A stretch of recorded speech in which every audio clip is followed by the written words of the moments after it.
Good morning. It is Friday, March 1st. My Second Universe Writer's Update. A writing tip about avoiding gymnastics in opening paragraphs. Update for game session for virtual tabletop Sunday, Monday, upcoming campaign sessions.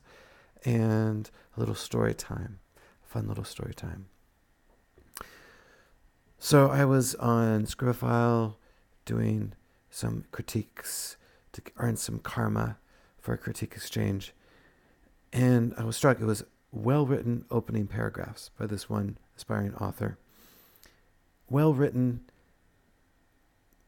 in the flow, the word choice, all that. But in the meaning, it was taking me from, let's say, a positive to a negative, from energetic to tired, and then back again.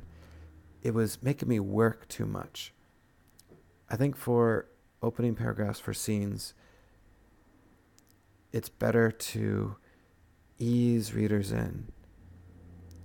Maybe have a contrast between two concepts, but don't go for three, or just introduce one concept, like the point of view character is tired. And maybe a complementary thing. They're tired and they're hungry. Not they're tired. Maybe they're tired and they're excited. You can maybe make that work. But not they're tired, but they're excited, but they're exhausted, but they still somehow have boundless energy, like this back and forth. It's too much work. Make it easy. Ease them in.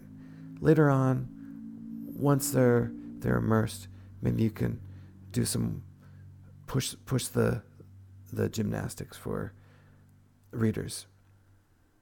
Small little tip: ease readers in. You want to hook them.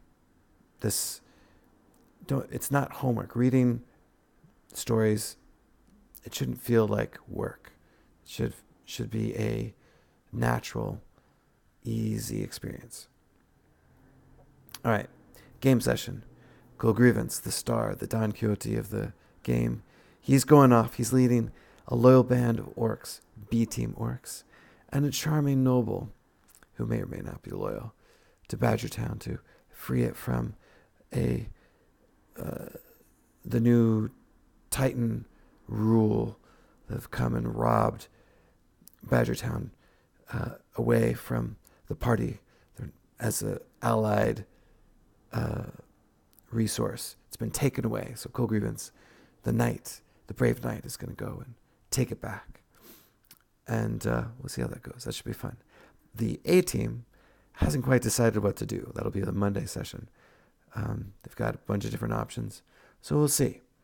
But I'm sure they always do crazy, entertaining things. So I hope they'll give me some inclination before Monday so I can properly prepare. But for my brother's character, Colgrevance, Badgertown is ready and waiting. Story time. Parenting is a difficult thing. My son is 9. And a few years ago, there was a boy. He's 9 now. I think there was a boy a few years ago, 7 years old, in Japan. So this is why it resonates with me. Same age. And he was a stubborn, difficult boy. And he got taken to some woods near where my wife grew up. He got taken to some woods. And he got put outside of the car.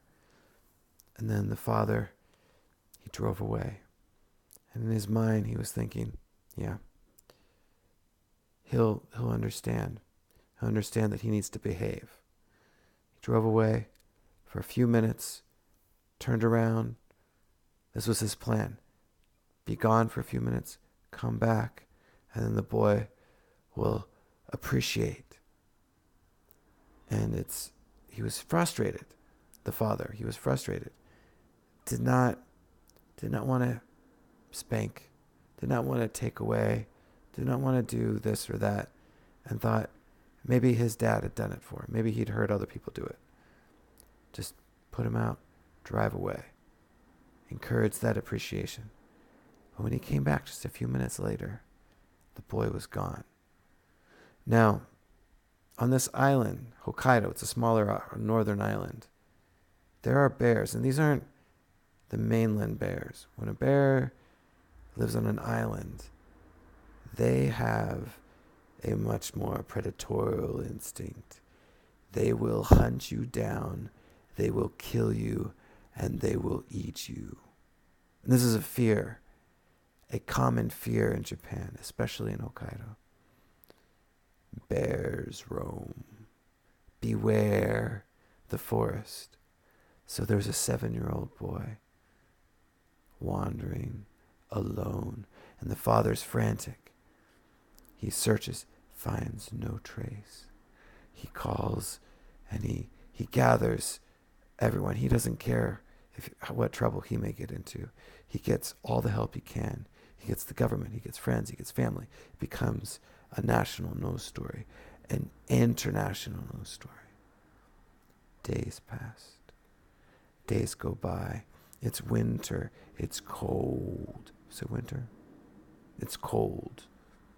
Maybe it's fall or spring, but it's not summer. It's cold. Cold mornings on that northern island. Yeah, it's not, I recall it, there wasn't snow, but still wet and no food, no water, except rain maybe. A 7-year-old boy wandering alone in the woods with bears about, hunting for food, hungry for easy prey. A week goes by. Maybe it was more. People give up hope. How could someone so young survive alone in a bear-infested woods? And then there was a unused military building that a soldier went to for upkeep, for some reason was there, and noticed, discovered a dirty but healthy boy who had, immediately after his father left him, started walking, climbed, scampered, walked, and found this building. And it had running water. It had a faucet. And it had old mattresses that he'd piled around himself to stay warm. He survived. Life finds a way. He survived. There was no bears. There's not that many bears, really. These fears we have, the forest. Something could have happened, easily could have happened. He easily could have died. But he found a kind of contentment. That sugar in his body left, and he started burning fat. And he found a peace and a focus. That fasting forced him to think with precision. And he survived, because that is what we are meant to do.